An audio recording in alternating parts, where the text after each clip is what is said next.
ذالک الکتاب لا ریب فیہ، یہ وہ کتاب ہے جس میں شک کی کوئی جگہ نہیں ہے۔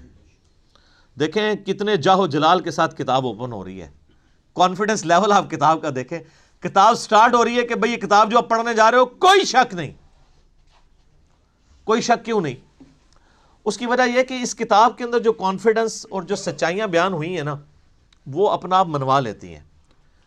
اور اس میں یہ بھی امپلائڈ تھا کہ جو سابقہ امتیں ہیں نا، جیوز اور کرسچنز، ان کو اس میں کوئی شک نہیں ہے، جس طرح کہ سورہ الانعام میں آتا ہے کہ نبی علیہ السلام کو ایسے پہچانتے ہیں جس طرح اپنے بیٹوں کو، اور سورۃ الاعراف میں آتا ہے کہ یہ اس نبی کو، نبی امی کو اپنے اندر پا رہے ہیں جس کی صفات وہ تورات اور انجیل کے اندر پڑھتے تھے۔ یعنی یہ کتاب کوئی شک نہیں ہے کہ یہ وہی کتاب ہے، مراد یہ کہ یہ وہی کتاب ہے جس کی پروفیسیز تورات اور انجیل کے اندر موجود تھی، کوئی شک نہیں ہے۔ ان معنوں میں بھی بے شک یہ وہی کتاب ہے جس کا تمہیں انتظار تھا، اور ان معنوں میں بھی کہ یہ اللہ کی طرف سے نازل ہوئی ہے، اس میں کوئی کنٹراڈکشن نہیں ہے، یہ اللہ کی کتاب ہے۔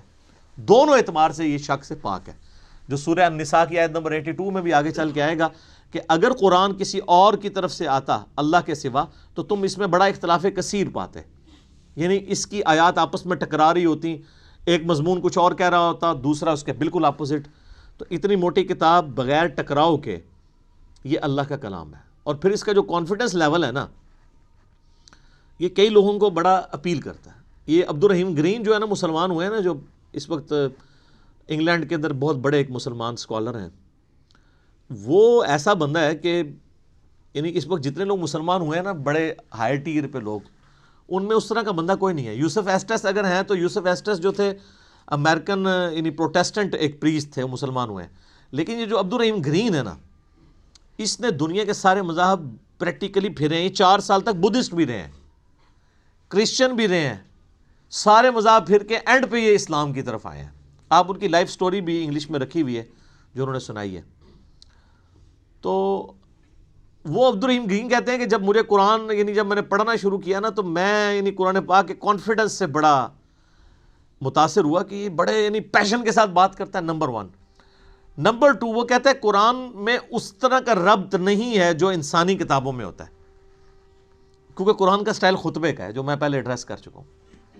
یہی بات اس نے جوشوا نے بھی کی، جس کا پچھلے دن ہم نے کلپ بھی چڑھایا تھا، how Bible led me to accept Islam. تو وہ بھی یہ کہتا ہے قرآن کا جو کانفیڈنس ہے نا، کہ ایسا کرو تو کامیاب ہو، ایسا نہیں کرو گے تو یہ ہو جائے گا۔ آپ یقین کریں، دنیا میں سخت سے سخت طبیعت والے بندے کی کتاب اٹھائیں نا، اس میں آپ کو وہ اعتماد اور وہ پیشن نظر نہیں آئے گا جو کتاب اللہ کے اندر آپ کو نظر آتا ہے۔ یہ خدا، الہ، مالک، رب ہی اپنی مخلوق سے اس طریقے سے بات کر سکتا ہے۔ انسان جتنا مرضی بڑا ہو جائے، وہ اس طریقے سے گفتگو کر ہی نہیں سکتا، چاہے بھی تو نہیں کر سکتا۔ یہ اس کتاب کے اندر زور ہے۔ لا ریب فیہ ھدی للمتقین، اگر فی ہی کو آپ آگے ملا لیں، لا ریب پہ آپ وقف کر لیں، تو پھر یہ معنی بنے گا کوئی شک کی جگہ نہیں ہے۔ فی ہی ھدی للمتقین، اس میں ہدایت ہے پرہیزگاروں کے لیے۔ فی کو پیچھے کر لیں تب بھی معنی میں کوئی فرق نہیں پڑتا۔ ھدی للمتقین، یہ قرآن ہدایت ہے ان لوگوں کے لیے جو ڈر جائیں۔ یہ ترجمہ اصل ترجمہ ہے اس کا۔ وقار عربی میں کہتے ہیں نا بچنے کو۔ اچھا، ہم جب کہتے ہیں نا قرآن میں ہدایت ہے پرہیزگاروں کے لیے، یہ ترجمہ کر رہے ہوتے ہیں۔ اچھا، تو جو نان پرہیزگار ہیں ان کے لیے ہدایت کہاں ہے؟ سوال ہے نا۔ تو اس کا معنی ہی غلط کیا گیا۔ اس کا ترجمہ مولانا مودودی رحمہ اللہ تعالیٰ نے بالکل ٹھیک کیا کہ یہ کتاب ہدایت ہے ان لوگوں کے لیے جو ڈر جائیں، چاہے وہ کافر ہے، چاہے مسلمان ہے، چاہے گناہ گار ہے، چاہے نیکوکار ہے۔ کئی نیکوکار ہے پرہیزگار ہیں، لیکن ہر الٹا کام کر رہے ہیں، کیونکہ وہ متقی نہیں ہے۔ پرہیزگار یعنی جو آپ نے لائسنس رکھے ہوئے ہیں، داڑھی، شلوار ٹخنوں سے اوپر، تسبیح، ٹوپی، یہ لائسنس ہی ہے نا کسی کی پرہیزگاری کا۔ آج دنیا میں کسی کو جج کرنے کا طریقہ کیا ہوتا ہے؟ بڑا نیک ہے، وہ کیا دیکھ رہے ہوتے ہیں؟ یہی کچھ دیکھ رہے ہوتے ہیں، گیٹ اپ۔ حالانکہ تقویٰ تو ادھر ہوتا ہے، وہ تو اللہ کو پتہ ہے ریاکاری کے لیے کر رہا ہے، دکھلاوے کے لیے کر رہا ہے، کس لیے کر رہا ہے۔ بہرحال جو دنیا کے لائسنس ہیں ان میں جو پرہیزگار ہیں ان میں سے کئی لوگ ہیں جو متقی نہیں ہیں۔ تو ھدی للمتقین، یہ ہدایت ہے ان کے لیے جو ڈر جائیں۔ جو بھی ڈر جائے اس کو لیے قرآن کے اندر ہدایت ہے، اور جو نہ ڈرے اس کے لیے قرآن میں کوئی ہدایت نہیں۔ یہ بڑی خطرناک بات ہے۔ قرآن سٹارٹ اس سے لے رہا ہے کہ قرآن میں ہدایت اس کے لیے ہے جو ڈر جائے، اور جو نہیں ڈرے گا کوئی ہدایت نہیں۔ آگے چل کے آئے گا شہر رمضان الذی انزل فیہ القرآن ھدی للناس وبینات من الہدی والفرقان۔ رمضان کا مہینہ وہ ہے جس میں قرآن نازل ہوا، ھدی للناس، پوری انسانیت کے لیے ہدایت ہے۔ وہاں تو متقی کا بھی ذکر نہیں آیا، پوری انسانیت، چاہے کافر ہے چاہے مسلمان ہے۔ وبینات من الہدی، اور اس میں ہدایت کے بڑے بڑے روشن دلائل ہیں، والفرقان، اور حق اور باطل میں تمیز کرنے والی کتاب ہے یہ۔ اچھا، یہ الفرقان نبی الاسلام بھی ہے۔ صحیح بخاری میں حدیث ہے، محمد فرق بین الناس، محمد صلی اللہ علیہ وآلہ وسلم لوگوں میں حق اور باطل میں فرق ہے۔ یہ کتاب بھی الفرقان ہے۔ تو ھدی للمتقین، ان کے لیے ہدایت ہے جو ڈر جائیں۔ اس کا کیا مطلب ہے؟ کہ جو شخص زندگی میں غور و تفکر کے بعد اس رزلٹ پہ پہنچے کہ مجھے میری مرضی کے بغیر کسی نے پیدا کیا اور اس نے اس فیس آف ارتھ میں مجھے پٹ کر دیا، اور یہ میری آبزرویشن ہے کہ سب لوگوں نے مرنا ہے، تو اگر سب لوگوں نے مر جانا ہے تو مر کے کس اگلی ایسی زندگی میں جانا ہے؟ اگر کسی کے بنائے سے ہم بنے ہیں تو پھر جس نے بنایا ہے اس کو رسپانس نہ کیا تو مرنے کے بعد جب اس کے سامنے پیشی ہوگی مرنے کے بعد تو کہیں شرمندگی نہ اٹھانی پڑے۔ جب یہ تصور کسی بھی انسان کے دماغ میں آ جائے، اس کا دل اس تصور کی گواہی دے دے، تو وہ فوراً ڈر جائے گا، یار مجھے کس نے پیدا کیا؟ میرے تو ماں باپ کو بھی نہیں پتا کہ مجھے کس نے پیدا کیا، وہ خود کیسے پیدا ہوئے۔ تو الٹیمیٹلی ایک خدا کا تصور آتا ہے نا، وہ اللہ جس نے ہماری مرضی کے بغیر ہمیں پیدا کیا، وہ ہمارے ساتھ کچھ بھی کر جائے ہمیں کو بچا نہیں سکتا۔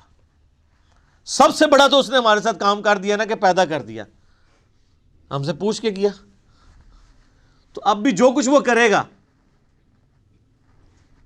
تو کوئی نہیں کچھ کر سکتا۔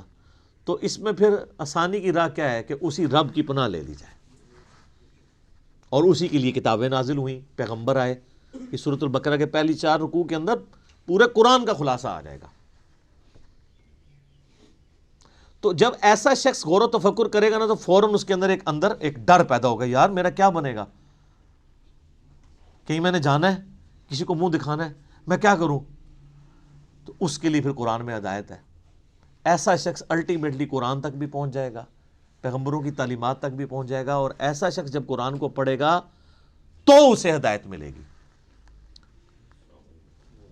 فذکر بالقرآن من یخاف وعید، اے نبی علیہ السلام قرآن سے اسے نصیحت کریں جو اللہ کی دھمکی سے ڈر جائے۔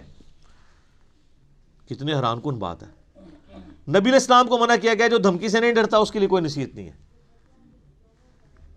فذکر ان نفعت الذکر، نصیحت کرو اگر نصیحت کرنا کسی کو فائدہ دیتا ہو۔